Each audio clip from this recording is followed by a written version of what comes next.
Musk oxen in Alaska are large, shaggy mammals native to the Arctic, though they were reintroduced to the state in the 1930s after being hunted to extinction.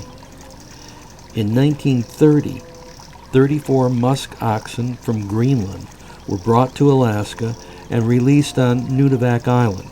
Today, all Alaskan musk oxen are descended from this group.